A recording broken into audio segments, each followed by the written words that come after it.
So one of the most common requests that I've received from you guys for videos to make is to make a video about the presence, to make a video about DC's version of God, the prime mover, the origin of all things, whatever name you choose to ascribe to it. The problem with this is that the presence is such a difficult character to do because there really isn't anything on his character. There really aren't a whole lot of things that we can look at, but I found a couple of examples that will give us a good idea of what the presence is. And so what we're going to do here is we're going to kind of make this compare and contrast to the presence and the God of Abraham. And the reason why is because unlike Marvel Comics, where we have characters like the One Above All, where we have characters like the Living Tribunal, while those characters are not based on any kind of religious figures, that is to say, we can't look at the Living Tribunal and say this character equates to Jesus, or this character equates to God. With the presence, we can, because the presence was explicitly designed to basically be the God of Abraham, to be the God of Judeo-Christianity. With the presence, he comes in a couple forms. Two of the most notable forms are a voice as well as a hand. And it's really kind of weird here. With the Justice League of America, issue number 124 in 1975, I think this is probably one of the best depictions of the presence in terms of it being a booming voice from the sky, basically.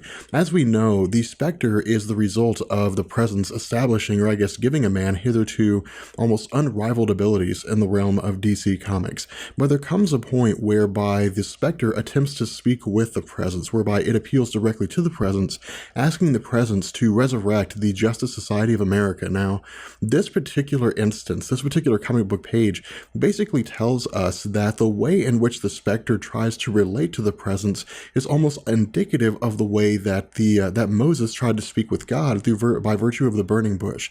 That rather than actually speaking directly with the presence, that is to say, speaking face to face, the presence taking on some kind of a form and talking to the Spectre, instead, it's literally just a booming voice whereby the presence says that basically it understands the appeal of the Spectre, that it recognizes the value of what it is the Spectre is asking, and that it will consider the request of the Spectre.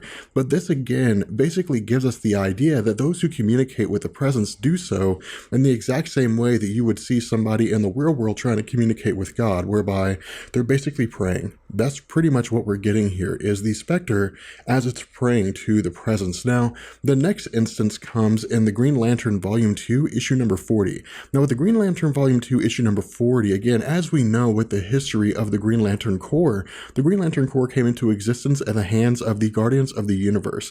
And the Guardians of the Universe did this because a member of their race named Krona had basically gone back to the origin of time, and by virtue, created the Anti-Monitor unintentionally. And the result was the Crisis on Infinite Earths event.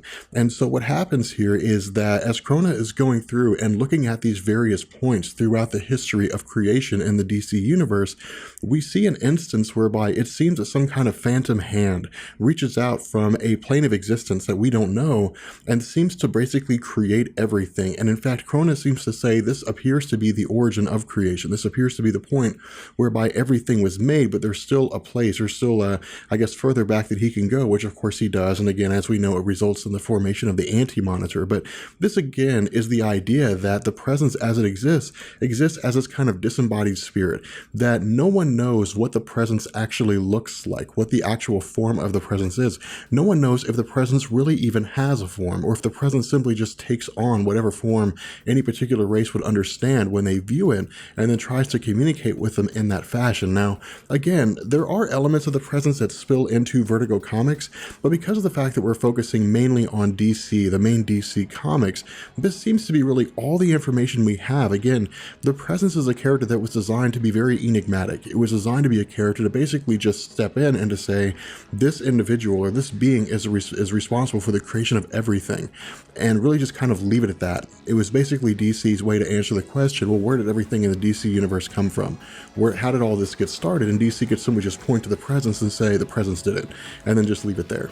So with that being said, I know this wasn't a long video, but again, there really isn't much to go on when it comes to the presence. It's just a very small amount of information. So with that being said, I will catch you guys later. Peace.